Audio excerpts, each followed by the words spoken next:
And we're back. And we're back. And we're back. So we wanted to get up and talk about movies because that's all we talk about all the time. All that we can repeat.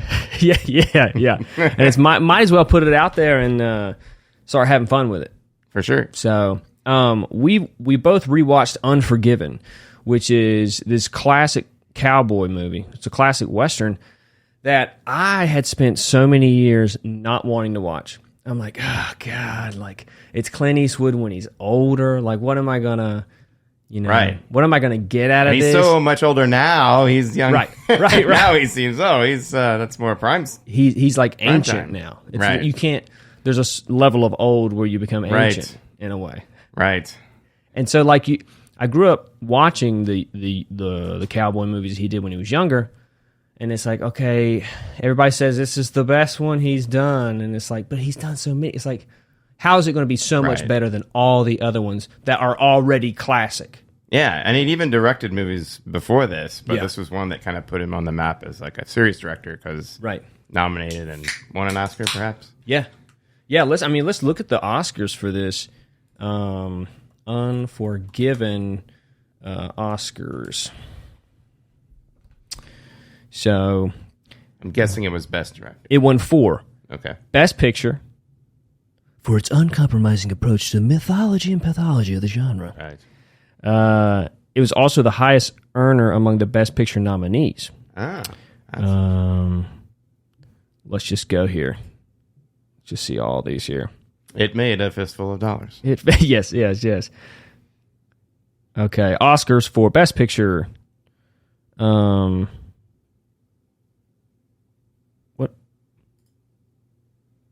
Here we go. Come on. Best Picture, Best Director, Best Supporting Actor, Hackman, Best Film Editing, Joel Cox. What did Joel Cox also edit?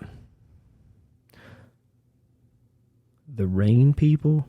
Never heard of that one. Yeah. Outlaw Josie Wells. That makes sense. That's how they might have started. Yeah.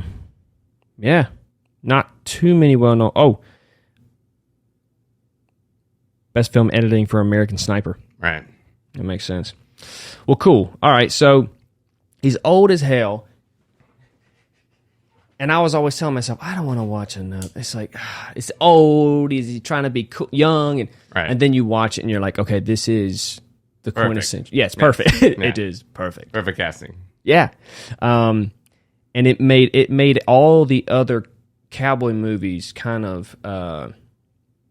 It redefined the genre. As they say. It redefined, but like from watching this movie, you can kind of like look at all other westerns and say, "Oh, I see what they're doing there. That's the trope that was started, right?" And they're repeating this trope in their own little flared way, nuanced way. I mean, you go all the way back to like the good guys in the white hats and the bad guys in the black hats is very well defined. Who's good? Who's bad? Who's on what side? Simple definitions for sure. And there's probably even no tempting as to like, even the good guy's not tempted to go bad. Like, there's no redeemable things about the bad guy. He's too good to be bad. It's very cut and dry, black and white, literally. Yeah. And this movie really did a great job of having, a bad good guy and a good bad guy. Yeah. And it was a very gray movie as to who was in the right, who was. Everybody did something bad, whether they were on the side of the law or, not the side of the law. Yeah. So that, I think, is what, redefined the genre. And, of course, there's probably some other movies that, may have done some similar things, but this one really nailed it as far as that goes. With, Clint Eastwood's character being... the supposed like really bad man that's been reformed, but it's really played up that he did unspeakable things in the past that he doesn't even remember because he was so drunk. Yeah, and then Hackman's character, who is the lawman, Hank came from the same crowd, and hung around with some bad dudes that all eventually got jobs as sheriffs or worked for the railroad and things like that. But didn't quite cross the line. Badly enough to where they were completely... They're all murderers. Right, exactly. They're all gunmen. Yeah. They're all handy with the gun and killed people. Yeah. whether it was considered, murder, Right, or back in the day, cold-blooded kill. right? Yeah. Justifiable Justifiable self-defense murder, Right. or killing, or cold-blooded murder. or if they were Indians, was that considered, people Right. that didn't have rights or were considered not?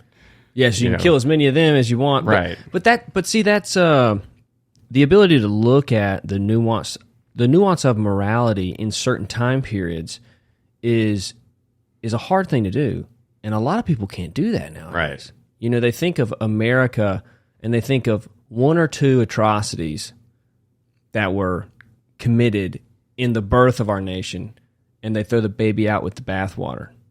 You know what I mean? Usage of slavery, the usage of taking the land of the Native Americans. And then they say, everything that America is, the ideas they stand for, are moot now.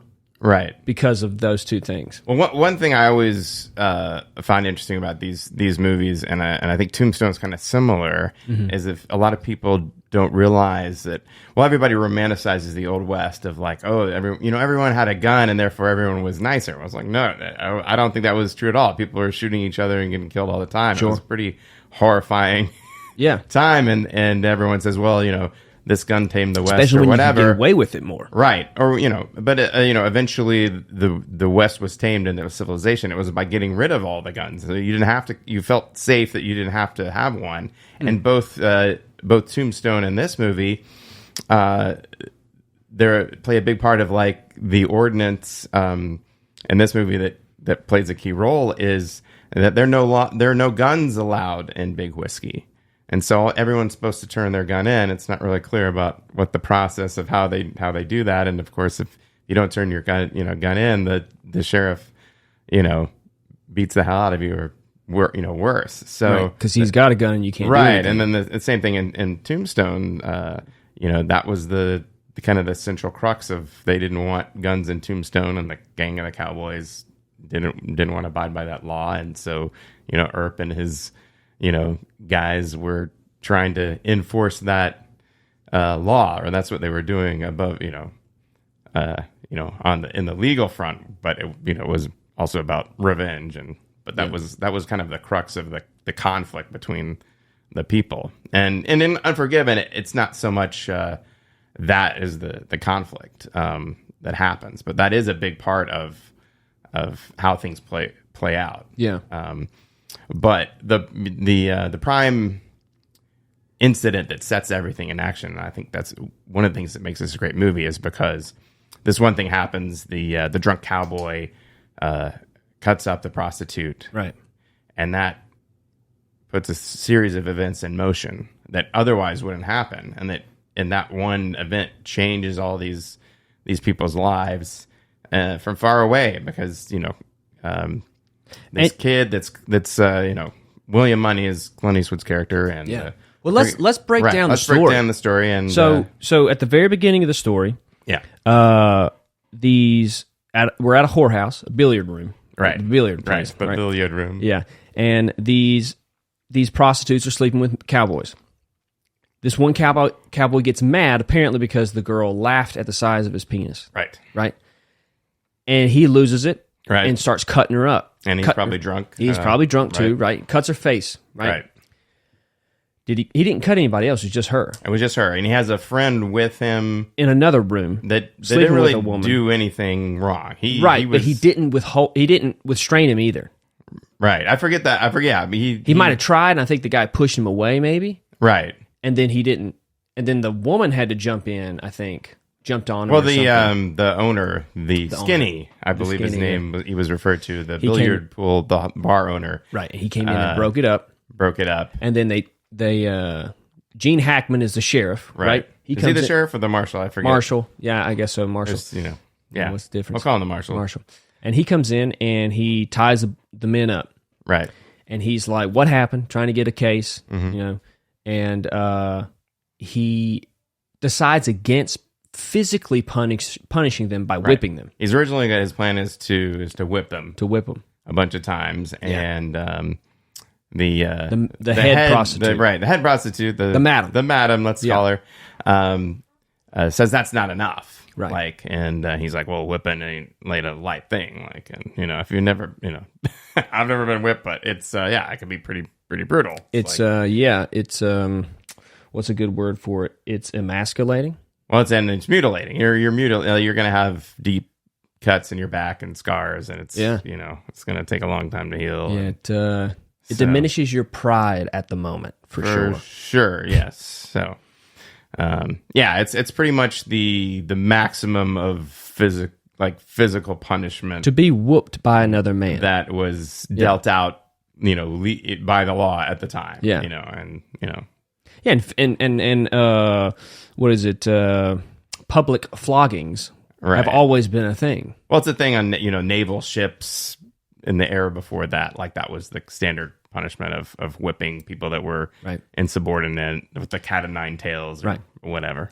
And so Gene Hackman tries to use some wisdom in this moment, but he doesn't use it as well as he should have, I think. Because it didn't satisfy everybody there. Well, so he's about to whip these guys. He's decided that's his course of action. But Skinny, the bar owner, says, "Well, I have a contract with this whore that's been cut up, and that's my property. Right? I paid for her. I paid to get her out here. Like she owes me money. She's under a contract.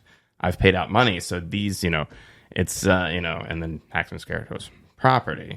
Maybe okay. So that starts the wheels turning in another. Yeah. This isn't a crime against a woman. This is a property, a crime against property. So there's property for property now. Right. And so he decides, well, I'm not going to whip these guys. I'm going to say they have to pay this guy in ponies, many ponies. The guy that did the deed is to pay, I think, 5 ponies or 8 ponies, and then the guy, his friend, because he was there, guilty by association. Like 1 or 2. Right, yeah, 2, I think it was 2. Yeah.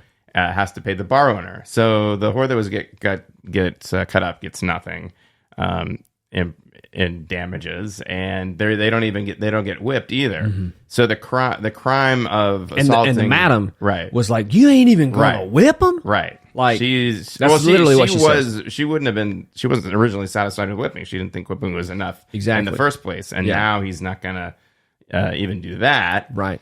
And now it's not a crime against it. He forgets that a woman has been assaulted. Suddenly. He forgets. Yeah. Well, so I don't know if he forgets, but he doesn't correlate. Right. Like, well, the crime of the property damage supersedes the assault. Human crime. Right. Against another human. Right. It becomes now this caveat crime. Of property. Yeah, it's a business crime. Right. And because that's just not true. I mean, it's true in a sense if you're defining the woman at the time as property. But at the base of the situation, it's still a human being. Right. And so there is no satisfaction. There is no real justice in this. Right. By this is a workplace event, not... Yeah. And of course, it's like we're not treating her as a full woman, a lady, or whatever. She's a whore. She's property. She's kind of lesser. She's even lesser than a regular woman. Right. Oh yeah, for sure. So she's not even at like real woman status. Right. She is property now. And I kind of touched that on like earlier. I was saying like these guys that were the gun guys were killing Indians, the Chinese for the railroads, Mexicans, whatever, and enforcing their own not justice but control that way because these people were considered lesser, not human, didn't have the rights of All right, and so that's what happens. And the prostitutes, the madam for sure, is like, I am not going to allow this. Right. Let's pull all our money together. Right. And put out a hit. Right. Pretty much put out a hit. Hire assassins. And to get these 2 men because we can't be treated like this. Right. And so the women gather their money and they put out that hit or, I don't know how, they just start spreading the word. Right. It doesn't really say how they spread the word, but they get some money together and, they get something drawn up or printed. I think that at one point, Eastwood is looking at some pencil drawings of the guys. Yeah. And he's trying to figure out what are they really looking at. That is an interesting, aspect of this. It's a pencil drawing. Yeah, it's like You a know? charcoal pencil drawing of these guys that shows up later in the movie. yeah, that I mean, they the somehow got. Yeah, the boldness of being like, you know what, I can pick out this drawing Right. from real faces And, and make a sound judgment on right, murdering that's a the man. guy, yeah. yeah, I'll kill him. Right. Well, it's It's like- blonde hair. It almost, was yeah. shaded. It's supposed to be blonde, not brown. My bad. Right. He's got a mustache that's, instead Yeah. of pencil mustache. Yeah. and so the next scene you see Clint Eastwood living on a farm, and you realize that he's got two little kids, one little boy and one little girl, living on a pig farm out in the middle of nowhere. It's real shitty. Yeah, real shitty. Real shitty. Right. And The hog's got fever. That's not good. hog's got fever. Got to separate him. He's falling down in the mud. And a young It's guy- also pretty emasculating or demeaning work. It's not something. He's all dirty. There's no shower within 100 miles. Right. Yeah. yeah, and he is a hired gun. Like that's what he used to do. He used to kill people for money. I think my sort of recollection of it was that he was just an outlaw, and more, they don't really go into what he did, but he was all, super drunk. Yeah. So I think, he was more maybe along the lines of Butch Cassidy and Sundance Kid, but maybe not even that. It was just like getting drunk and robbing people and like whatever, need Just some whatever. money, get it, take it. Like there's not really any thought into it. And It's he was just always like, lucky at killing people, killing folks. just being bad, and Yeah. and probably intimidation was enough just to get what he wanted. yeah, and he'd or much needed rather to get do that. drink. It was a drinking money. He's just Yeah. stealing for drinking money, and that's Yeah. it, just to stay drunk all the time, and Yeah. so he doesn't have any recollection of really what he was. Yeah. And so I think maybe that helped him reform, because like he stops drinking and then he just can't remember the bad stuff he does, so he's able to kind of stay on the wagon. And Yeah, but he's still living with shame. A lot of shame. right. Well, there's his wife has passed away, and there's a whole prologue in Right. the beginning that talks about this virtuous woman that somehow reformed him, or fell in love with him, and they got married and had kids. And Yeah. no one figured out what this virtuous woman saw in him. Yeah. But she saw something good in him and was able, to help him. Yeah. Stop those evil ways, and he's been a good man Ever since. And now he's trying to be a good Right. man, living on a pig farm. Very modest life, taking care of his doing kids. hard work, taking Then, care of the kids. Yeah, A young guy, it's rolls a nephew, up. I believe. A nephew of an old killing Associate, yeah. business associate Right, it is, an old of business Clint associate, Eastwood, right. right? And he was like, my uncle told me that you were a mean son of a bitch. No Meanest good son of a bitch killing. ever. Yeah. They And, ever walked the earth. Yeah. And he's like, I once shot a man for looking at you funny. yeah. That's who I used to be. I don't remember much of that. Yeah. I was drunk most of the time. Yeah.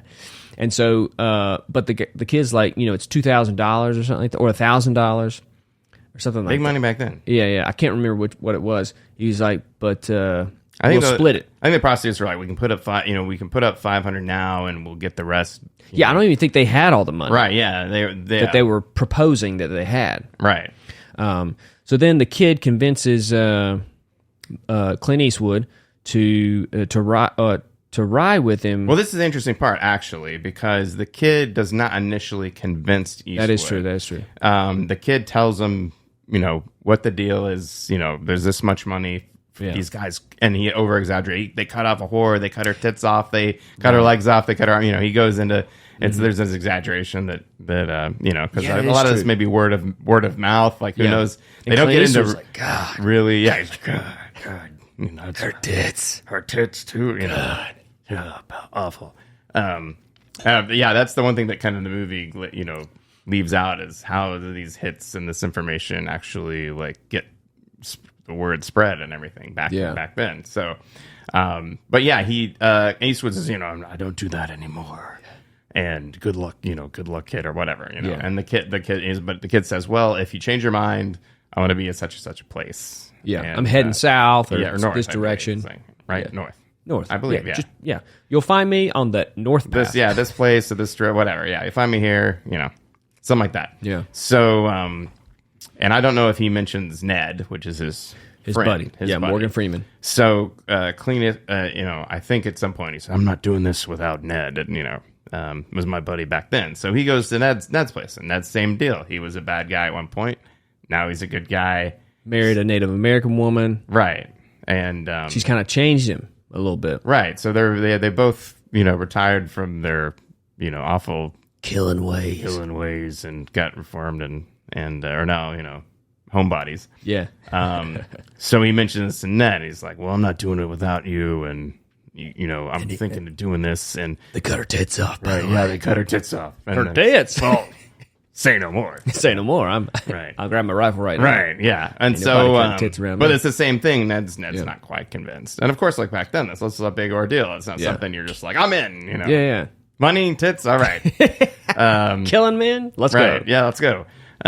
So he switched, I'm going to be on the road at this place, same deal. If you change your mind. So, of course, they all three, Eastwood goes ahead. Then Ned, Yeah. Ned follows. So they all eventually meet up and on the road after, these two guys both had to, mull it over, which is, understandable. Yeah. They all meet up, they're on the trail, and they get to know each other and getting reacquainted. Yes.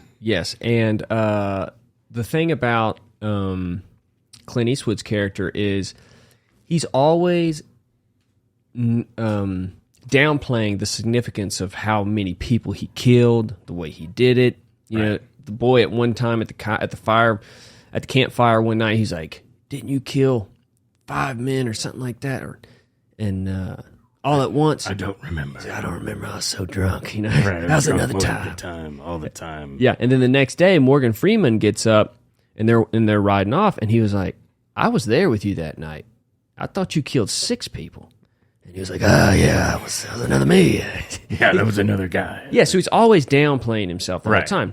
Well, the kid is always upplaying everything. Yeah, he's yeah, exaggerating. he's so awesome. I killed 10 And he's a people. very like Billy the Kid. Like if Yeah. you look at Emilio Estevez's like Billy the Kid. He's trying to live up Right, to Young all these Guns. legends. This guy is seems like he's copying that Billy the Kid kind of thing. Like He's that's just his hot for idea action. Right. of what it is to be a man. Right. And like if he's not as cool and as legendary as these legendary stories and men, Right. then he's just not a man. Well, the kid, this kid, I forget what his name is, but he's obviously like trying to prove something to somebody. He idolizes the Eastwood's legend and what he's been told about him. And he's very hot to like, go kill these guys. It'll be- Schofield Kid. Right. He has got a Schofield kid. He's all that. So, he's very eager to do it. He doesn't have any fear. And, of course, he's very sensitive if anyone says, like, oh, he's afraid. And then they find out that his eyesight's no good. And, of course, he's very sensitive about that and is going to kill somebody. I can shoot you right now, Yeah. I can see well enough to, kill you right, And then But you have the juxtaposition of Clint Eastwood downplaying all his accolades, right? Right. Because he is really a changed man at heart. Right. With Richard Harris.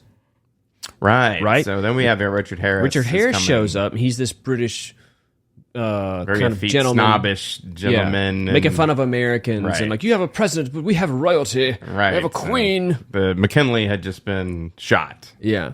and he says, "Well, you could never assassinate a king because he would just." Or was it Lincoln? I believe it's McKinley. Okay. So, anyways, he shows up and he's just acting. Because this would be pre Civil War, I believe. Was it? In the time period? Probably. But anyway, so he shows up and he's like, he's got a writer with him that's writing his biography. Yeah. Right. And he's like telling his biographer all these stories about himself, and he comes to the town. And he's probably playing it up as well. Yes, exactly. Which we find. Yeah, we do find out. We that do he's- find out that that's what he's playing it up. And he comes into Gene Hackman's town. Gene Hackman has a no gun law, right, where you come into my town, you can't have a gun on you. So Richard Harris comes into the town, and Gene Hackman's deputies ask him, "Do you have a gun?" And he was like, "Oh no, I don't have a gun." Right, And everybody lies. Everybody says they don't have a gun. Actually, the writer in this movie is the only person that doesn't have a gun. Yeah, exactly. On him. And they literally see the pistol in his jacket. Right. And he's like, "No, I don't." And he just turns around and goes in. And they're like, "Okay, cool. Well, it's about to go down. We're about to kill. This is going to be a shootout. Is Gene Hackman's coming? He's going to be there for us." And they were scared to death. Well, these guys have a bunch of guns drawn on this guy already, so it's not likely that he's where anyone could get out of that situation. But that's an important scene, though. Right after that, with the deputies, some of them, like 2 of them, weren't that riled up, but one was like, "This is going to be like we could be killed now. I don't want to die over this." And they're like, "Is Hackman coming? Is the marshal coming?" And they're like, "Yeah, I guess so." When he gets here, that's the interesting thing. I mean, of course, English Bob, he's killed a lot of people. Like, this is old hat to him. He's broken the seal, but obviously, some of these deputies probably never shot a guy before, and so that's a big. As we get to later in the movie, and Gene Hackman's is telling the writer.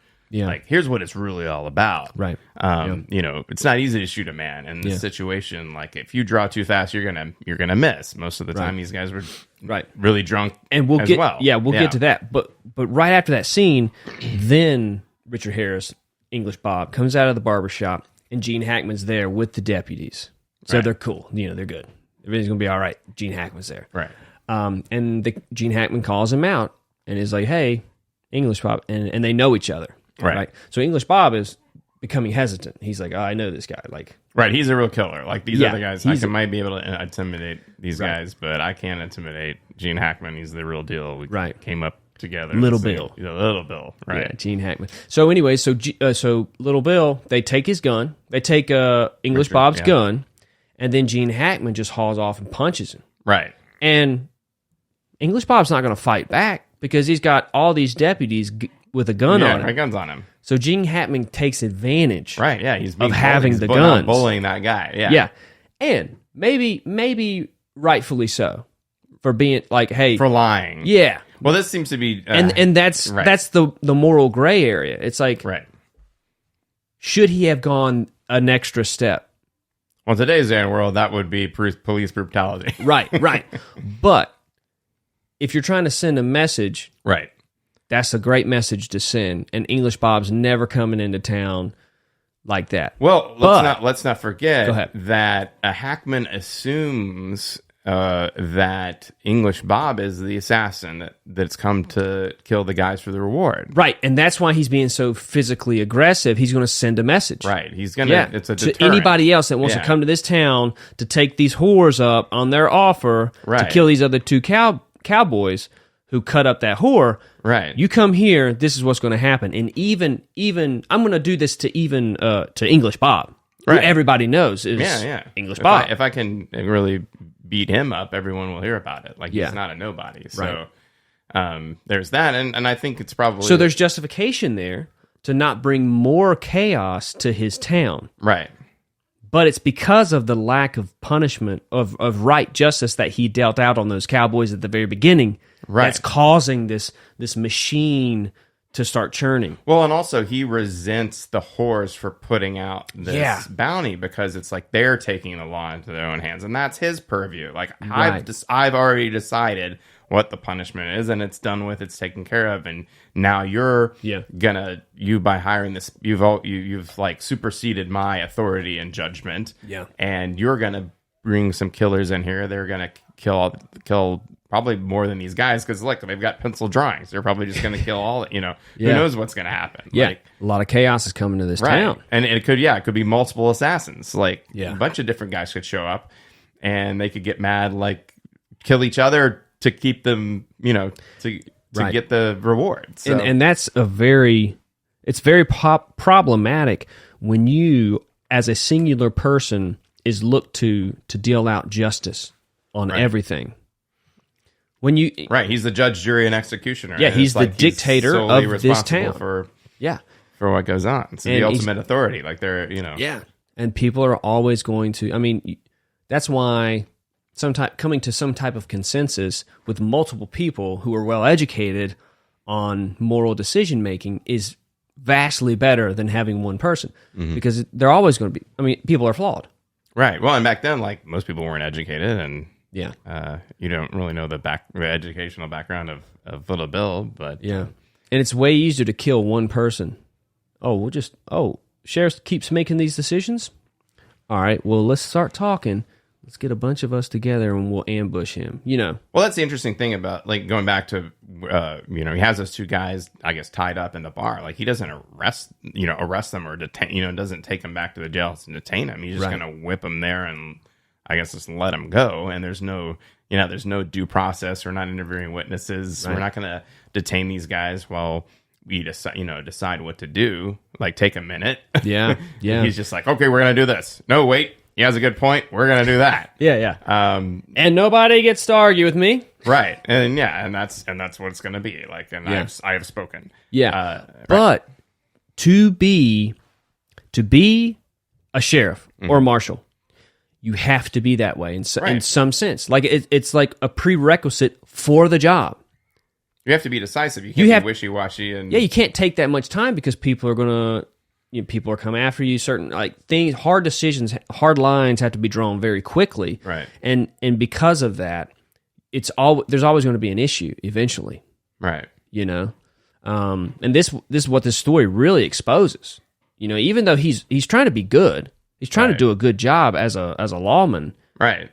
But it's just he's a very capable lawman of the time. Like, he's actually doing stuff, and we see, at least in a lot of movies, Tombstone, the other example, is like that as a sheriff. In Tombstone, there is a sheriff and a marshal. Yeah. And the sheriff's like this old guy, and it's like the job that nobody wants, and I guess it pays, and it's. Sure, you can kill, but if you're not going to do anything, it's easy. So, yeah, there's a sheriff in Tombstone, and he's just the de facto guy. He's the last, Right. And then there's the marshal, who's kind of the rich guy that's more in the pocket of, so maybe I'm confusing that movie, but he seems to be more of a guy that doesn't want to, get his hands dirty either. And so that's another aspect of taking that position of authority is they're coming for you.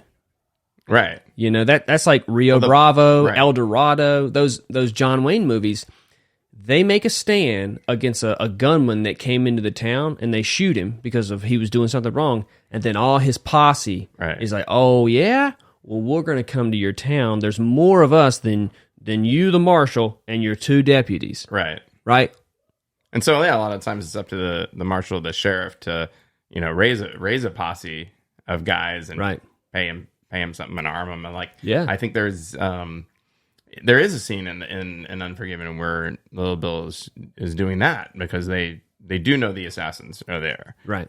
Because they Clint Eastwood and his guys eventually get to the town. Okay, and go to, right. We'll wait. Anyway, yeah. So let's so back to the story. Let's go back to the story. They're on the road. He beats him up. He beats Little Bill up.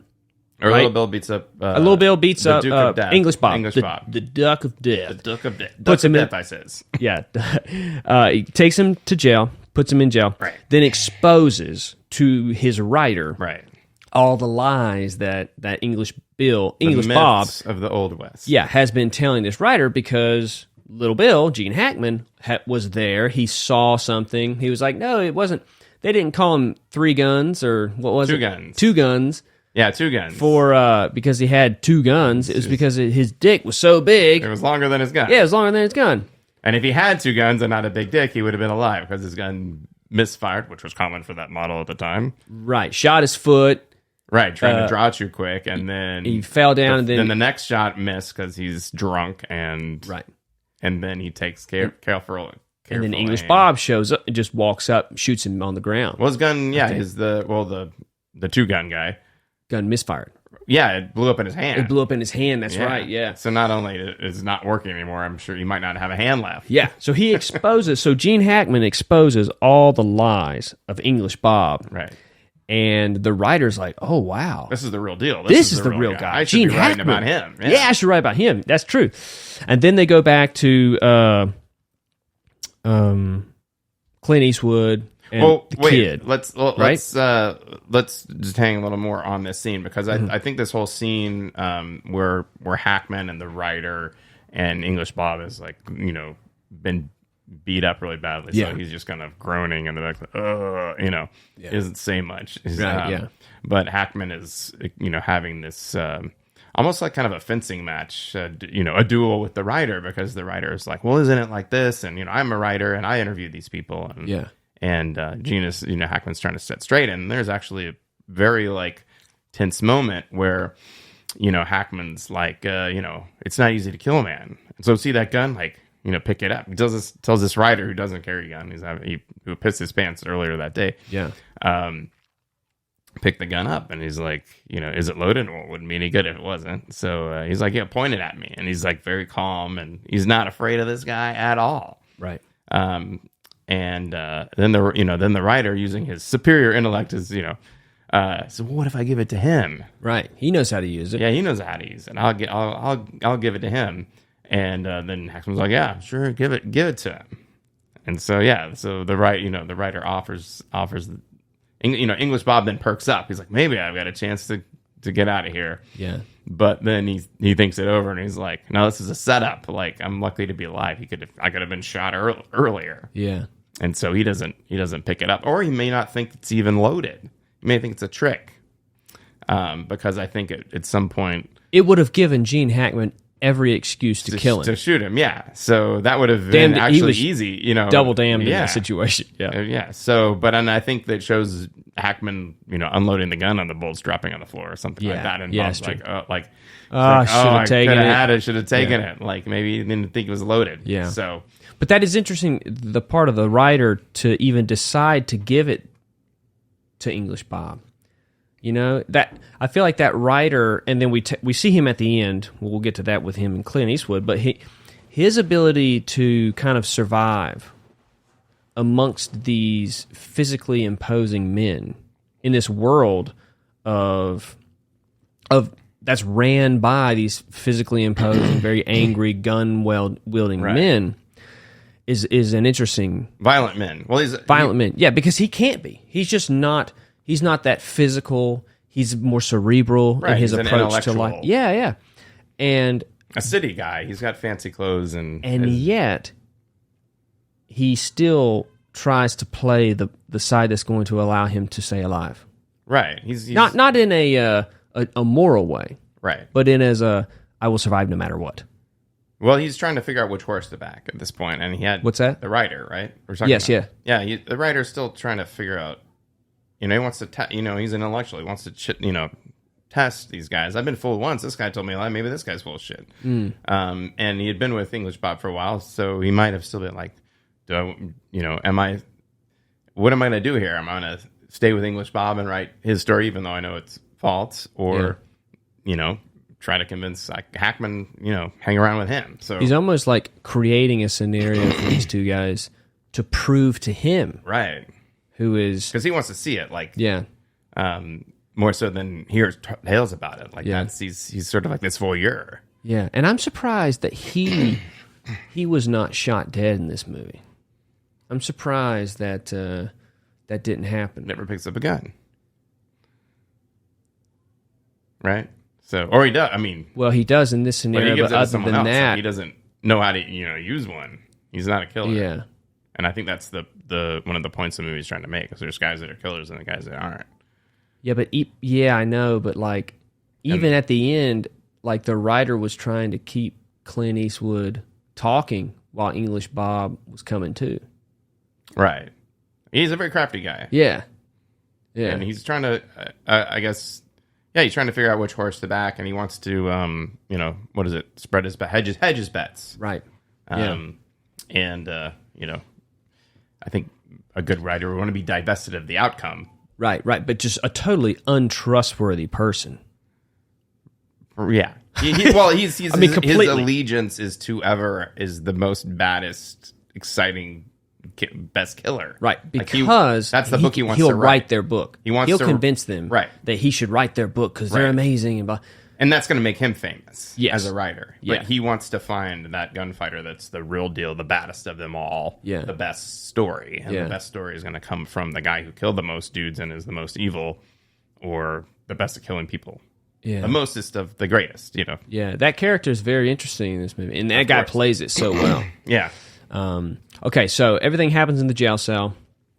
Get back to the guys, Clint Eastwood, Morgan Freeman, and the kid. Right. So it's an interesting duo, and Morgan Freeman's kind of the middle ground, but the intermediary between the two. Right. Eastwood's is very stoic and stern and wants to downplay everything. Yeah. And the kid is wants to upplay everything and exaggerate it. Is very enthusiastic. Right. And so they finally get to the town. Right. And by that time, the Schofield kid goes upstairs, talks to the whores, ends up sleeping with one, right? So Well, I think Ned is also up there as well. well, they're downstairs actually. So Morgan Freeman and Clint Eastwood are sitting downstairs. Clint Eastwood has got a fever. Right, he's sick. He's like, I can't even think straight. Right. And Morgan Freeman's like, well, you think I should go check on the kid, and you wouldn't mind if I, had some liberties with these ladies. Yeah, Took yeah. advantage of the services. Played some billiards. Yeah, played some billiards. Yeah. So he goes upstairs, Right. and he obviously finds the kid probably wanting to or about to do something. So then they both start sleeping with women. Right. They take advantage of the services. Yes.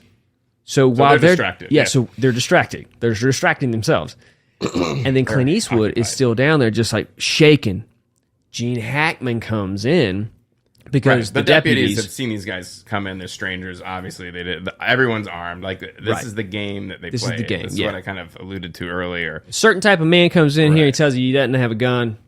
Well, everybody has a gun. It's the Old West. We're If there's a guy, like maybe a woman or like a writer, like a guy in fancy clothes, sure. But these guys look like they're rugged. Right. We've profiled them. They fit the profile. Yeah. And so Gene Hackman shows up with his deputies. Right. They ask Clint Eastwood, "Do you have a gun on you?" And he's like, "No, I don't have a gun." Well, it's again, it's the deputies. Like, we spotted this guy. Someone go tell a little bit. Like, they're not going to make a move without this guy. Right. Yeah. And then they play this game of like, we know you have a gun, but we're going to ask you if you do have one. Right. And we're going to give you the opportunity to be truthful, not lie to us, and hand over your gun. Right. But they just don't show that. Right. But they did that to English Bob. Right. So that they were trying to be to allow people to show their trustworthiness. Right. I think it's more of a game. It's like they want an excuse to, beat this guy up, arrest him, shoot him, or what? Almost, because it's like if they had come to either one of these guys with this English Bob's like, we see you have a gun. We're not going to ask you have a gun. Like, we know you have a gun. Like, yeah. So we're not even going to give you a chance to lie to us.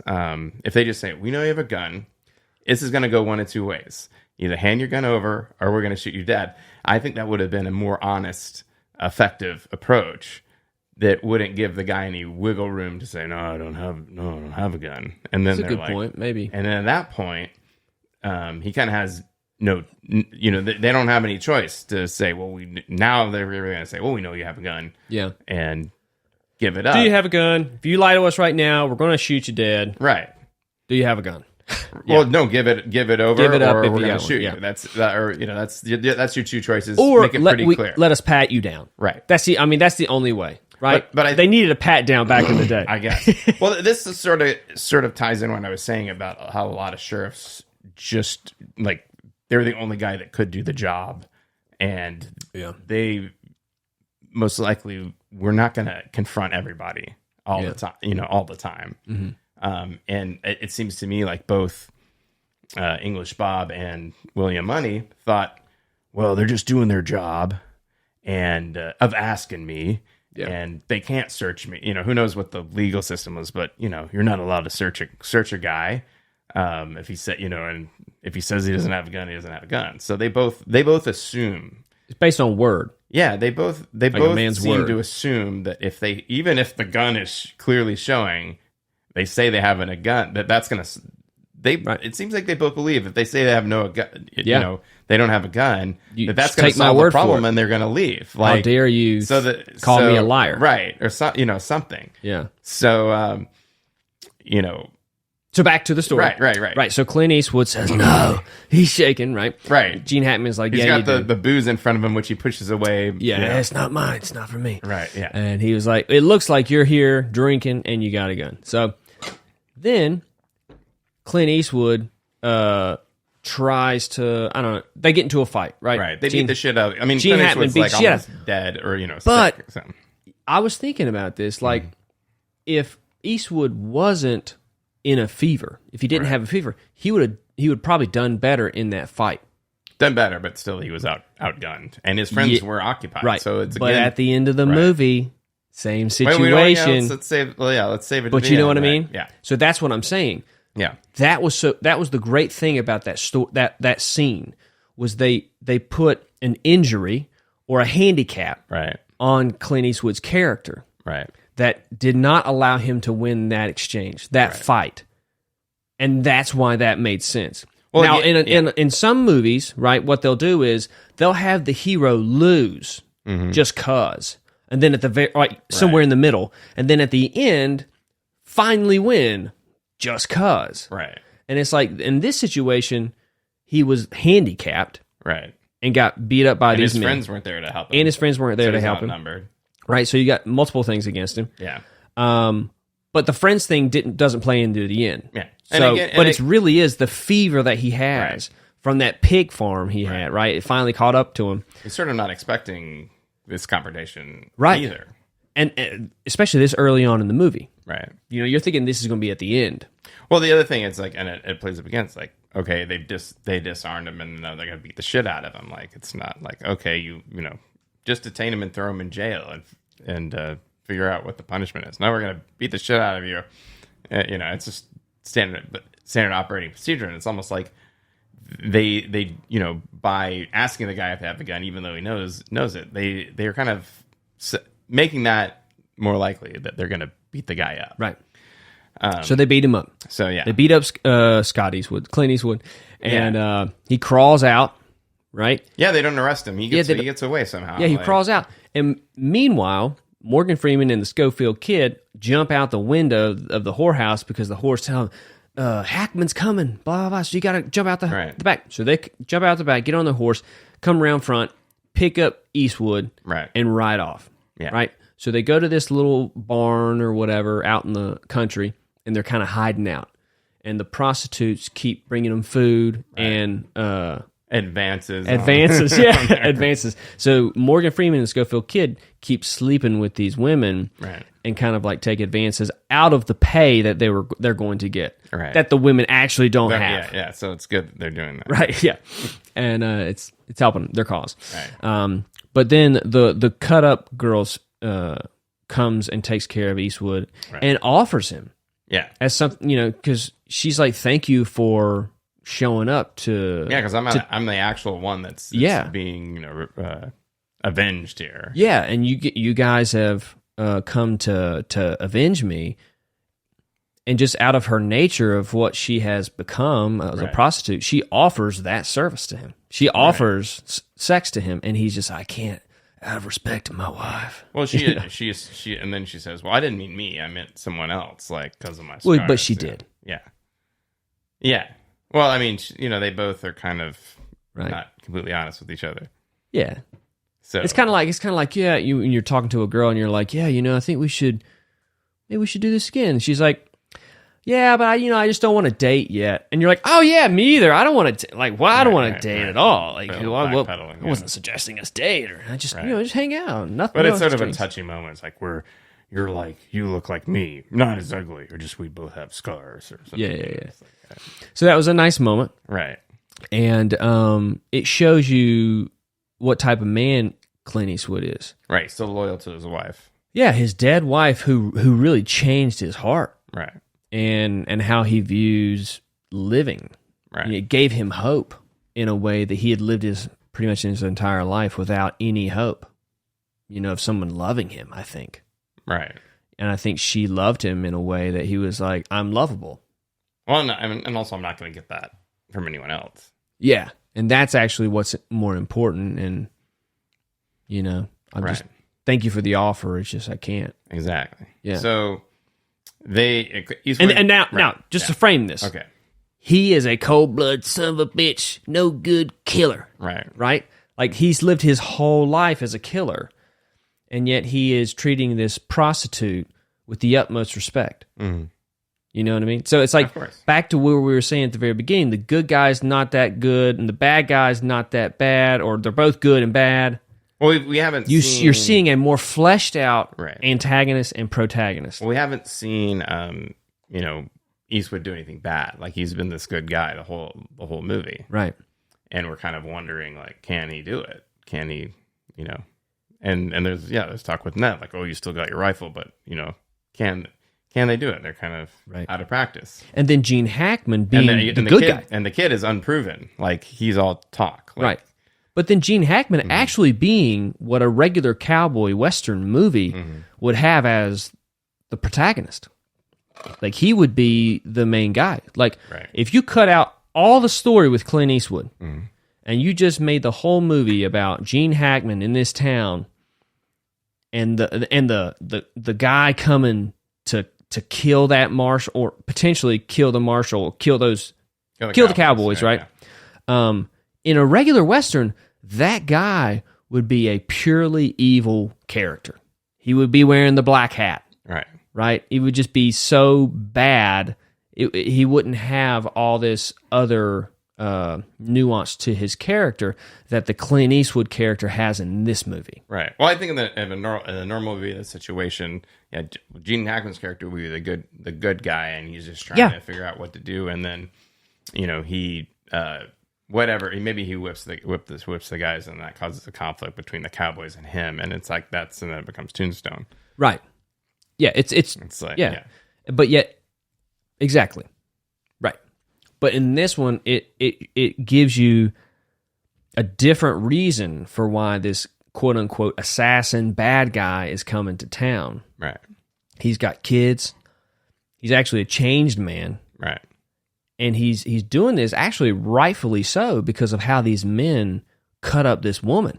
Right. And these men are actually looking at this woman as a woman and not assessing her as property like Gene Hackman. Well, they're after property. They're doing this for money. They're doing it for money, but also every time tits. They cut herself. They cut her face. That's not right. That's not a man. Yeah. They were just emotionally and morally triggered by the fact that a man would do such a horrific thing to a woman. Well, I think they're just also talking themselves into it. It's like, these guys deserve to die. I don't want to feel guilty about killing these guys. They have it coming to them. I believe it's they're able to justify killing these men because of what these men did to a woman. Right. And that's where they don't feel guilty about it. And if they get paid for it, they need the money. So that's how they're able to kind of reconcile the situation and move forward. Yeah.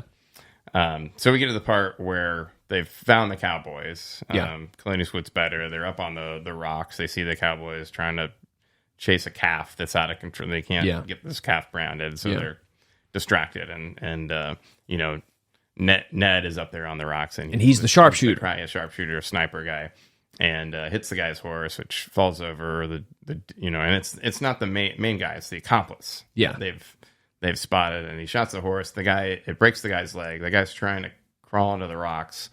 And there's that kind of moment. Does Ned think? I forget if it's like Ned then can't hit him, and Eastwood takes over and then shoots the guy with his last shot. It's vague why Morgan Freeman couldn't take more shots, right? But it seems like he just doesn't have I think his eyesight might be gone or a little bit, maybe. I think it could be both. I remember it's just like, I just don't have it in me anymore to do this. Like, I thought I could, but it's just not. It's not in me to kill this guy. Like, it's become real. Like, this is all theory up until this point. I hope it's almost like he's realizing he's a changed man in the process of going back into who he used to be and killing a person. Yeah, I don't want to kill this guy. My heart's not in this. Yeah, and that's when Eastwood takes the rifle. Eastwood's not the sharpshooter. Yeah. He's also old. Both these guys can see better than this kid. His kid's like, "What's going on? Did you hit him? Like, where are they?" Exactly. Yeah. And so, Eastwood takes some shots. This guy's slowly trying to crawl into cover behind a rock. And he's missing every shot. And then he's like, how many shots do you have left in this rifle? It's like, and I think it's like, oh, you got one left, of course. And then, gets the guy. Did you hit him? Did you, Yeah. The kid's like, tell me. Shot him in the gut. Right. So it shoots him in the gut. Of course, it doesn't kill him right away. The guy crawls behind the rock, dies out, and he doesn't die. He's like, "Oh, can I get some water?" Oh yeah, I'm thirsty. Yeah, so thirsty. And then Eastwood yells out, "Get the goddamn kid some goddamn water." Yeah, we ain't gonna shoot you. Right, and you ain't gonna shoot us. No, we ain't gonna shoot you. Right, but it shows like there's compassion. Yeah. Eastwood's been in this situation so many times. He's just kind of sitting in it. He's like, I know how this unplays. Right. Death is a slow thing sometimes when you get shot. Right. And he's gonna die. We saw his compassion, like, this guy's like the merciful killer. Like, and he doesn't want this guy to die thirsty. Yeah, Yeah, and you see his humanity in that, where you can think like, I bet there was a time where he wasn't like this, but now he's able to sit in this and like. He's got a job to do, and he's going to do it. He's going to do the job, but he's also going to be like, sorry. Right. I hate that I had to do that. This is the consequences. I'm not shooting anymore. Just give him some water. Right. He's not trying to be cruel. He's like, merciful. Yeah. So that plays out. Right. So that happens. And then Ned, Morgan Freeman's character, decides not to join them anymore. He's like, I can't do this. I'm out. Right. And Clint Eastwood's like, all right. Well, then I think, and Clint Eastwood, I think at some point says, well, I will get your share to you. Right, I'll get your share too. You don't worry. Or maybe I don't. Who knows how they're going to split it now? Is he going to split half of it with the kid and then give his half to Ned? Maybe something like that. Right. Yeah. So he's trying to take care of his friend, and this is what and that becomes important. Yeah. Down the line. So basically, Little Bill's putting together that posse because this guy's been shot. There's assassins here. They always they cry out assassins a lot in this movie. And Little Bill always has two different speeches about like I can't abide assassins or men of low character. Like he does get up in his soapbox a lot. Yeah. In this movie, and there's a difference between my killing, right? Well, he has and my lawmanness. He has a point to make. Yes, Every absolutely. time, in a big whiskey, like this is how I'm going to do it, and I do have a code, and like this is well thought through. Like So Little Bill's running a posse, and the kid and Eastwood are staking out the last guy, cutter, the guy who cut up the girl's tits, but then Ned's going home, and then unbeknownst to Clint Eastwood and the kid, like Ned at some point gets captured. Yeah, gets captured. They're going after this guy. He's under guard, but eventually he has to take a shit, and he's a macho man. They're like, "Oh, I'll go with you." It's like, I don't need you to wipe my ass or whatever. Right. Besides, I got so and so to protect me, and it's like, the fat deputy who doesn't go out there. So he's out there, and Eastwood and the kid say, "Oh, this is a chance we get him. That's the guy." Right. The kid's like, "That him? It looks like a big blob." Yeah. And Clint Eastwood lets him. Right. Well, the kid, is the guy that found this job and instigated the situation, and he's like, I want to kill him. Is that the guy? I'll go shoot him, like point blank range. He's like, taking a shit. It'll be easy, right? Yeah. And so that's what happens. The kid shoots the guy. He's very excited, and he's like, "Wow, I can't believe that was great." That's crazy. And then they rode off. They rode off, and then it starts to sink, and the kid it sinks in with the kid, like he just killed a man. Yeah, and at this time they've ran off. They got away from the other guys, and they're waiting at a tree, for a prostitute to bring them all the money, and then that's when the Schofield kid hits him what he did, I'm gonna buy some glasses with the money. I don't want to kill him, or you can have my gun. Yeah, he's like, that's the first time I killed a man. I know you don't know this, but it's the first. Right. He comes clean. He's like, I didn't thought it wasn't all like I thought it was. And I lied. I never killed him before. Yeah. And then it's like, yeah, I know. It's like, I know. Duh. Yeah. But the prostitute comes to pay him, and Clint Eastwood says something about, well, Ned's share, and she's like, you don't know, like, he's dead. Ned's dead. It's like, how's that? You should have been out of here, like, but the posse caught Ned. They beat him up. They show some of that little thing, but they beat him so bad that his heart gave out. Right. Yeah. That's what she says, and then they display him in front of the bar. Right. So this is my favorite shrine. Yeah. Other than the showdown at the end, my favorite part of the whole movie was when she reveals that Ned was dead. Okay, and the Schofield kid is drinking that whiskey. Right. He's already been drinking because he's and Eastwood's like, keep drinking, kid. Right. It's almost like that's the only way that you can really deal with these emotions, and that's what he did for all these years. So he was just like, yeah, man, you start killing people, you're drinking. And he was just allowing the kid to, like, do what's normal. Go through his process. Yeah.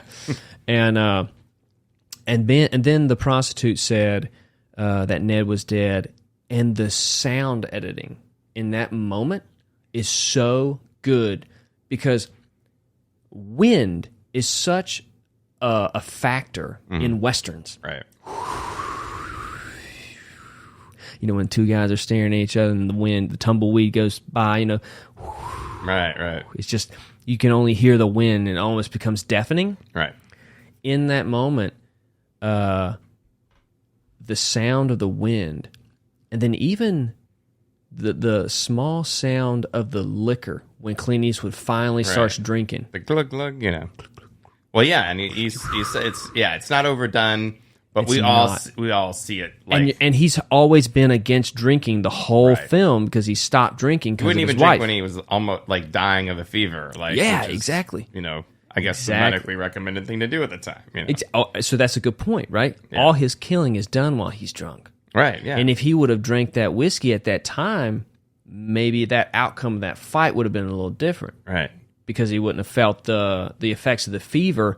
He would have more been numbed at that point, which is the mode that he goes into when he starts killing people. Well, he's almost like Popeye the Sailor Man, except I know you brought that spinach. When he drinks, he's like da da da da da da da. Okay, now I'm But what that is you're not second guessing yourself when you're drunk.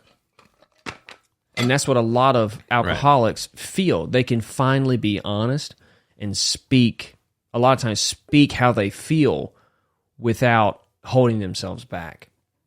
Right. Well, and I mean, obviously the kid's using alcohol to cope with the trauma of killing that guy. Yeah. And, you know, but it is such a poignant moment where it was like, okay, now shit's going to get real. He just starts drinking that whiskey. Right. And you're like, oh, shit.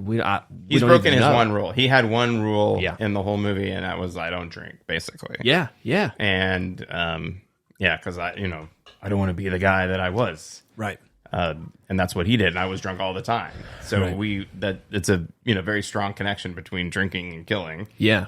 And so we see him start drinking, and we're like, oh, shit's real now. Yeah. Like, things are gonna start popping off. So then the Schofield kid says, I don't want any of the money. Right?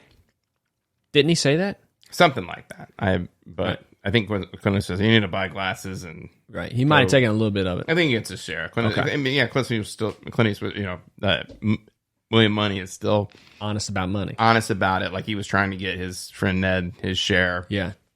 And all that. But he's like, oh, this bastard bartender's displaying my friend. Yeah. Ned. So then Eastwood goes into town. Right. At night in the rain. Right. Which is just makes everything more dramatic. Yeah, the rain. Even when I watch Seven Samurai, the final fight is in the rain. Right. So So anyways, we see Ned's body's like displayed in front of the he bar. walks up to the billiard room. Torches on you. So people even at night, people can see this. Yes, and he rolls up and he sees him in that casket.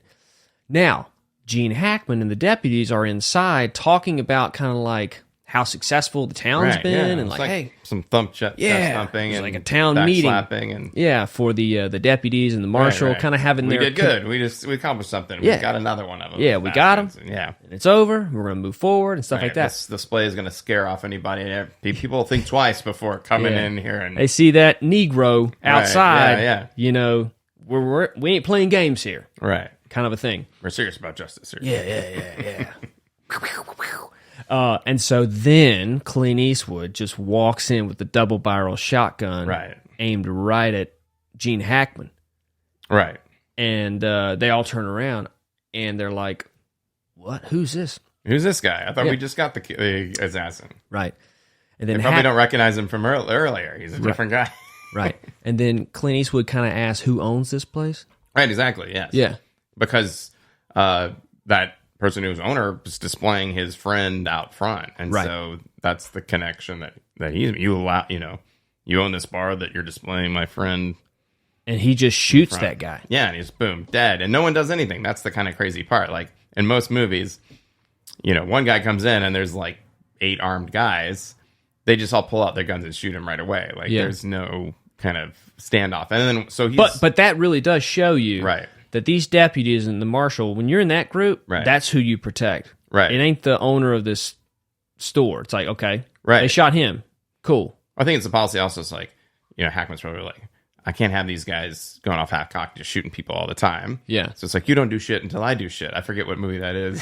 That's a good phrase. Where they, the protagonist says that. But it's also like, Roadhouse is a great example. It's like, be nice until it's time not to be nice. And you'll know because I won't be nice. And they're like, how do we know when not to be nice? I will let you know. yeah, it's on me. Right. So I'm pretty sure that's the kind of arrangement they're looking at. Hackman hasn't drawn, and he's the killer, and he's the, if anyone's going to draw the gun and kill him first, it's going to be Hackman, and everyone's just going to back him up. Right. And then Hackman tries to call him on his bluff, which is kind of silly because he just shot somebody. Yeah. And he's like, well, you only got one more bullet, and there's 5 of us. Right. I don't think the odds are in your favor, kind of a situation, right? Right, exactly. So yeah, he's again, like back to the jailhouse conversation, like he's cold as ice, he's cool and collected. This guy's more calm under fire than under guns than anybody. Like he'll give someone a gun, say, point it at me. I know you're not gonna. It's like a poker bluff, right? He thinks this guy's bluffing, and he's gonna outbluff him or something. Something. Yeah. He's gonna try to. He's gonna use logic to make this man doubt himself. Right. Which is interesting. Yeah. It's just that Eastwood wasn't he wasn't losing his doubt, or he wasn't going to be second guessing himself. He's drunk. Right. And so, yeah, I don't have the mental acuity to think this through. I'm here to kill people. I'm here to kill people. I'm here to drink and kill people, and I'm all out of drinking. Wait, yeah, exactly. Bubble gum or whatever. Yeah, Exactly. Roddy Piper. Yeah. And so anyways. Well, Hackman's, he's going to try to, talk his way out of it, or gun is a last resort, I suppose, for Hackman. Well, he's going to get shot if he draws on him. Right. He doesn't want to be the first one shot. No one wants to be the first one. Yeah, exactly. So anyways, Clint Eastwood takes the shot, right, and it misfires. It misfires, or there wasn't another bullet in there, maybe. Hackman yells out, "Misfire! Shoot the bastard!" Right, shoot the bastard. So he tries to pull his gun. Clint Eastwood just throws his rifle or his shotgun right at Hackman. Right. Which I don't know if his gun goes off in the air. He tries to catch it or something. Or he tries to block it, but he can't get his shot off. Clint Eastwood drops to a knee. Right. And shoots. Crucial. He's using logistics. some of that, what was that in Equilibrium? Where it's like gun kata. The gun kata. See, that is the origin of gun kata. Right there. Yeah, it is. That I'm sure like all the people in Equilibrium, shout out to Equilibrium. Yeah. So obviously going to a knee, that's a next level move that these other deputies have never shot him in, because they're like, I'm going to, shoot him in the chest or the head or whatever. So So he drops to a knee, pulls out his pistol, shoots Hackman in the stomach. Right. And then all the other guys are like flipping. They're like, oh my God. And they're trying, because they just saw their marshal get shot. Yeah. So they're like, oh my God, he got shot. They're panicking. Yeah, they're panicking. They're not shooting correctly. And Eastwood just stays on a knee, shooting everybody. Right. Knocks them all down. I've always been lucky in the order. I was lucky in the order, he says. And he goes, he just gets up, goes to the bar, and gets a drink. Right. And the writer is the only one alive. Like, holy shit! I can't believe I just saw that. Yeah, he thought he got shot, but it was another man's blood. Right. I've been shot, but you're not shot. Yeah. And so the guy gets up and he's like, so how did that happen? Like, oh my God. Now he's finding a new horse to back. He's found the guy potentially like, this is the guy that I need to write a story about. This is the guy. And that's a very interesting story writing technique of getting a character in your story to back the character you want him to show the audience who is the ultimate you're directing the focus of the audience. Yeah. By using this writer. But it doesn't work unless you flesh out the character and it makes sense. Mm-hmm. And he had to flesh out the English Bob character, the Gene Hackman character, the Scotty or the Clint Eastwood character, and really show the differences, so that the backing of the writer to Clint Eastwood at the end made sense. Right. And he's finding yet another guy that's more the real deal than the next. Yeah. So obviously this guy's the most real deal because he just killed everybody here. Yeah. He wasn't just talk. Right. He just wasn't telling a story. I saw it's almost no talk. Yeah. Yeah. So it's almost like, And that's the character that Clint Eastwood legend like iconized or whatever. Right, you're thinking like this writer's going to write about this, and it's going to be freaking epic. Like, And he's just going to write a Clint Eastwood movie. right. Well, and that's who wrote the movie. This writer, right? A character who doesn't speak a lot, Right. comes into a town, and Stranger rides into town. exactly, and that's literally like the majority of those cowboy movies that Clint Eastwood did. Right, the High Plains Drifter and, Yeah. and all that. He's meant a few words. And so he the writer's like, "How'd you do that?" And he was like, "I was lucky in the order." Well, he asked, like, who did you shoot first? Right. And then he goes, I know who I'm going to shoot last or something. Like, who was the first to die? Well, I know who's going to be the last to die. Like, he's Kind of putting he's it on kind of him, like, look, annoyed dude. at this guy. Yeah. And like, he could, this guy could be armed to pick up a gun. So Right. I've already killed 8 guys. I might as well kill, Yeah. Yeah. I'll kill you if you want, if you stick around. And then he asks him another question, and then Clint's like, "I've always been lucky at killing folks." Right. Yeah. And that's really all the explanation you need, because you witnessed him luckily kill like 6 people. Right. Marshall Because he and just his didn't deputy. give a shit. And Yeah. and because it's like all those other guys were sober, they're nervous, they're rushed. And he came in at the right time, good timing. Right. Had the rifle, had a pistol on his He hip. has no fear of death either. has no fear of death. But the reason he shoots the bartender and Hackman is because they killed his friend. Yeah. And we see that was the most important thing of all. It wasn't the killing of the cowboys that cut up the woman. That seems trivial at this point. It's like that was the only friend he had in the world, and they killed him, and he's gonna avenge his friend's death, kill them. Yeah, and you see that his motivation is a stronger motivation even than the deputies and the marshal. Because the deputy's motivation is to be a deputy for the marshal. Mm-hmm.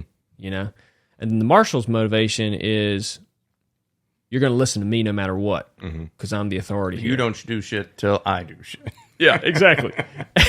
But then Clint Eastwood's like you said, You see a guy that comes into town, you come get me. It's just keep your eyes on him and come get me if right. we'll figure it out. But then you see Clint Eastwood like really dead set on, you killed my friend. Prepare to die. Yeah. Prepare to die. You killed my father. I'm Edward Money. You killed my friend. Prepare to die. Yeah. And so then I think the writer notices that Little Bill, Gene Hackman, is alive. Right, still alive. And he starts reaching for his gun, and he picks it up and cocks it. Right. And then Clint Eastwood comes around. I think he hits it or kicks it out of his hand. Yeah. Finishes him off. Or Hackman says something. He says something like, I don't deserve to die like this. Right. And then he says, deserving has nothing to do with it or something Yeah, like something that. like that. And then just shoots him. But again, he killed his friend. So yeah, you do. Like, Right. Yeah, I forget what the line is, but Yeah, what is that line? I think it's deserving has nothing to do with it. Is it? I think I'm confusing with another movie where there's a character that keeps saying like, I didn't deserve this. I didn't. And it's always the protagonist is like, yeah, you did.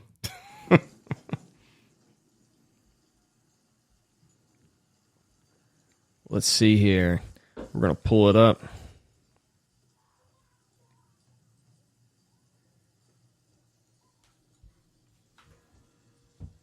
But yeah, it's the last line of the movie, so we gotta make sure we get it right. Absolutely. You can hear it now, right? Yeah. Okay.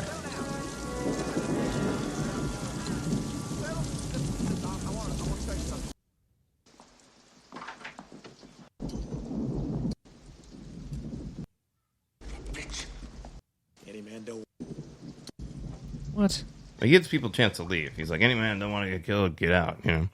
That's it? Come on, give me the long one. Okay. This is it here. You killed Deserves got nothing to do with it. Oh yeah. I was building a house. I was building a house. Deserves got nothing to do with it. Deserves got nothing to do with it. I'll see you in hell, William Money. Not if I see you first.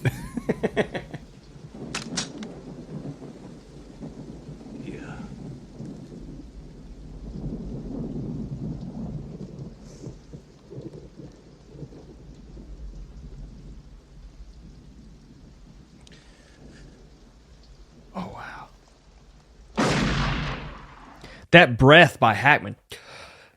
That was really. There's so much time in that. Yeah. That was really well edited. But yeah, deserves got nothing to do with it. I'll see you in hell. Yeah.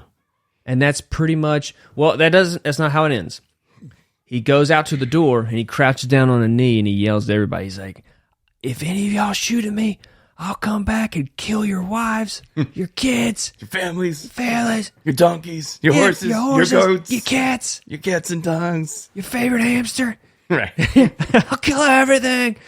And then he just walks out, grabs his horse in the rain, and the rider's back there with a guy with a gun or something like that. And then there's two other guys looking, and he's like, "Won't you shoot him?" He's like, "I don't think I have a good shot," or something like that. Yeah, that's another good question. He says something like that. So nobody's willing to shoot him, Right. and he just rides out of town. He just killed everybody. Like, who? Yeah. What do I have to gain by shooting him? Yeah, it's like he's killed all the deputies and the marshal. Let's just let him leave. Yeah. You know?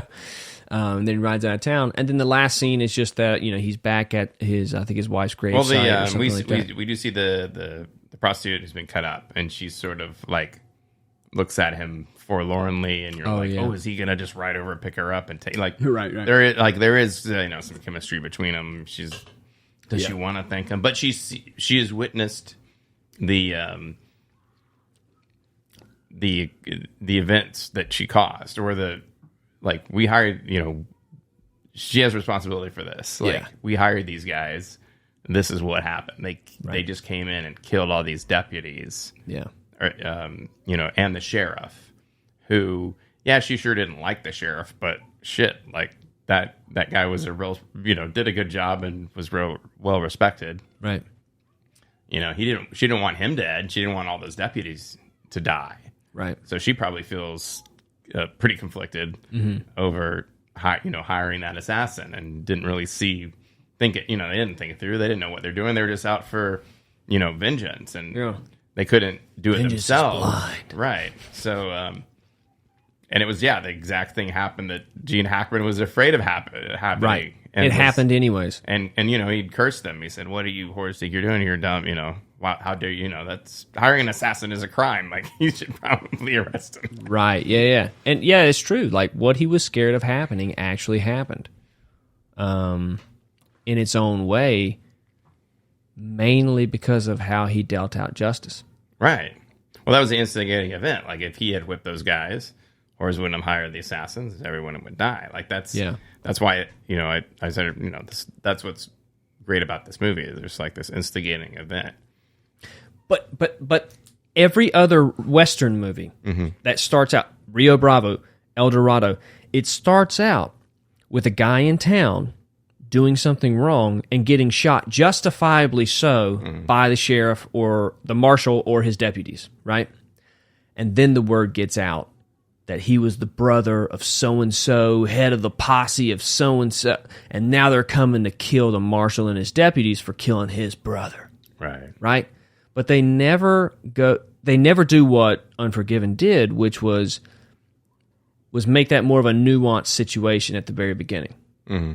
You know what I mean? Like, the judgment of the marshal in all those Western movies is completely correct. Right. They killed a man trying to kill other men. Cool. And now those bad guys are coming after them for being good men. But it's like, now in this situation... Well, if there's a fight, it's because they're both unarmed. It's not like, Hackman does. It's like he disarms the guy and then beats the shit out of him. Right. So he's bullying up all... he's already won. Right. Disarmed the guy. Like, now he's just being violent for, to send a message. Yeah. But probably enjoys it. Like, beating these guys up. But also, like, going back to what I was saying about that, the difference in this, where the cowboys that cut up the whore, right? He didn't even kill them. He didn't kill them. He didn't punish them physically. Right. Or arrest him. Yeah. He was gonna whip him, but then he's like, you owe this guy ponies. So, and if he would have done that, if he would have physically punished them or something like that, that's when it would have played into the same old Western stereotype.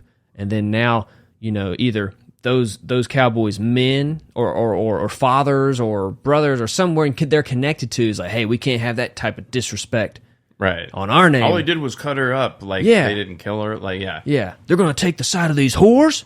Right. We're coming to town. Yeah, We're going he to was kill just- the marshal and his he was just deputies. drunker. Yeah. Right? But that didn't happen. Right. The whores took it upon themselves to seek out assassins. Right.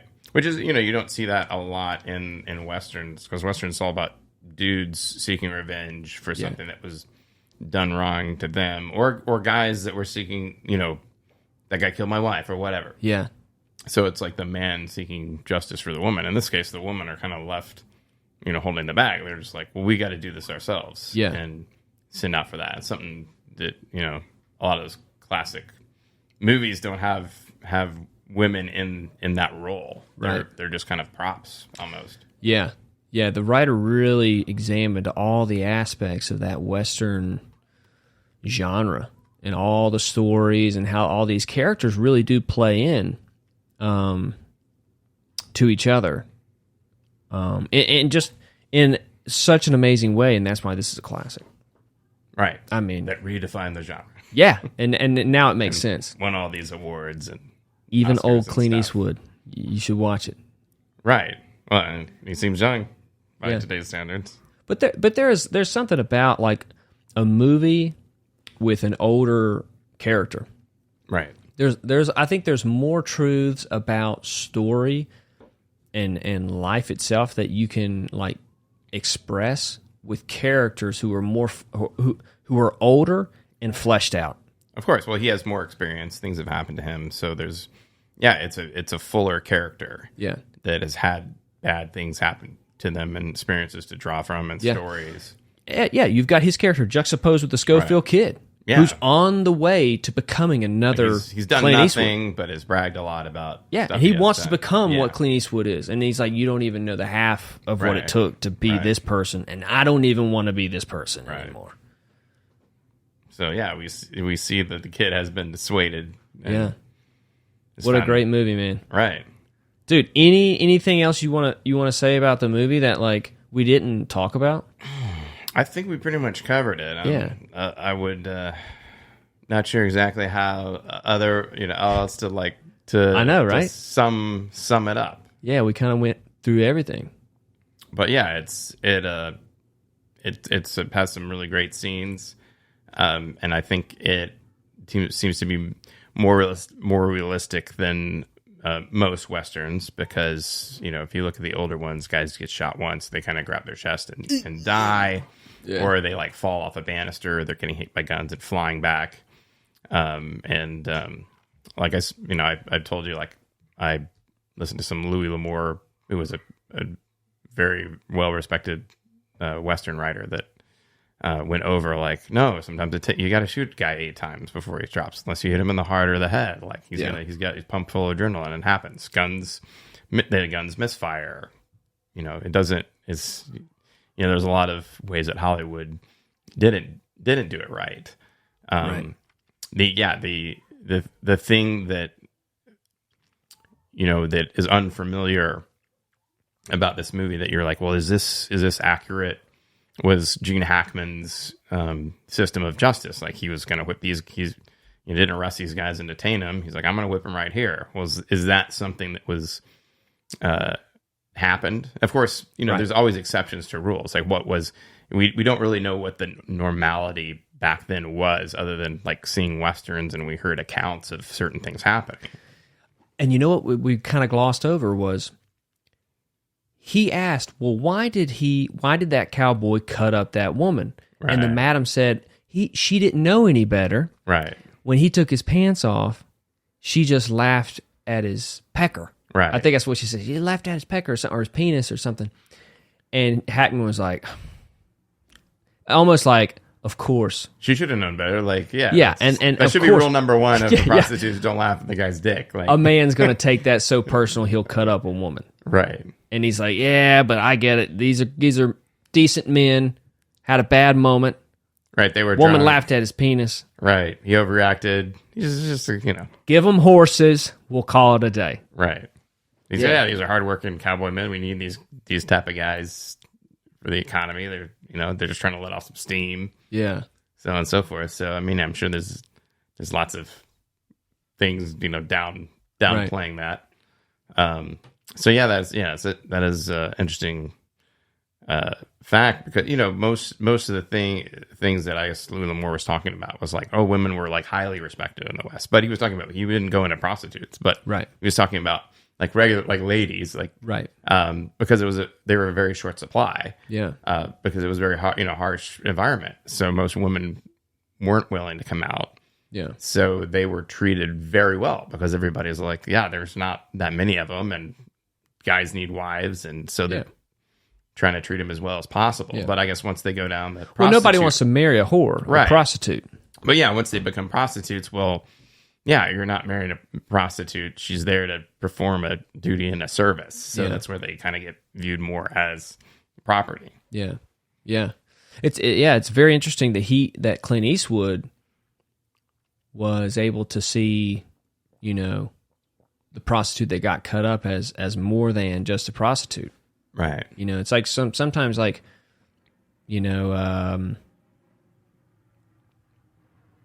unless you've gone down that road, Right. you can't recognize or empathize with someone who's gone down something similar.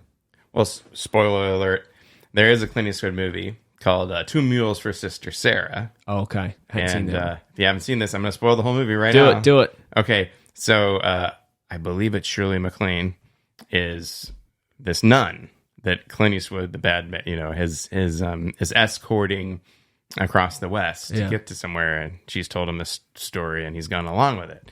And then, of course, they go through all this craziness, gunfights, and blowing shit up with dynamite and all that. And she's riding a mule, I guess. Oh yeah, that's the reason it's called Two Mules for Sister Sarah, right? So she's riding a mule. He's got a horse. You're like, why is this called Two Mules? She's a nun. What's with that? She's dressed up in the nun garb. Well, she's just using it as cover. She's actually a prostitute. She's getting to this brothel. And so, like, when he finally delivers, her to where she wants to go, which is this brothel, which is like, oh, this doesn't make a lot of sense. Like, one of the prostitutes like grabs her ass, and then they have a close up on that, and he's like, "What?"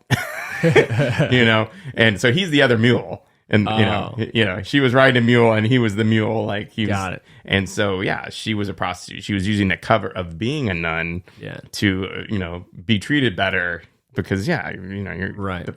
People are going to treat the prostitute the worst out of all women, and if she was a prostitute, she probably would have not harder time convincing Clint Eastwood to escort her Right. Yeah. across the desert. So that's a great, still a very enjoyable movie, but that's the crux of that's what the happens. crux of the thing. That's a great surprise. Oh, she's a prostitute. Yeah, she's a nun. She's been doing the nun thing and pretending to be. And I think there's a scene where they do sort of like give you a little wink where she picks up a cigarette and smokes it and sort of like gets out of character a little bit. Right. Yeah. There's like, well, what's that all about? Claire? Yeah, but he doesn't see it. Okay. So they do give you kind of like a hint that maybe she's not a nun, but she's playing that up. Yeah. Or maybe she's a nun that smokes cigarettes, but she's Right. There's something different about this nun. Right.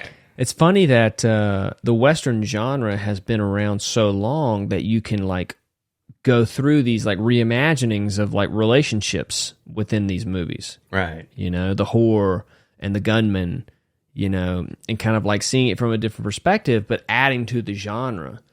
Right. And of course, like in its own little unique Clint way. Eastwood has been in like a Western movie in every decade, it seems like, or every, chapter of Westerns as they evolve. Like he was in and all that, and helped establish a lot of those tropes that he then breaks in this movie. Right. Exactly. And did he ever do another Western after this, or was it like I kind of nailed it? I mean, what was that? Macho?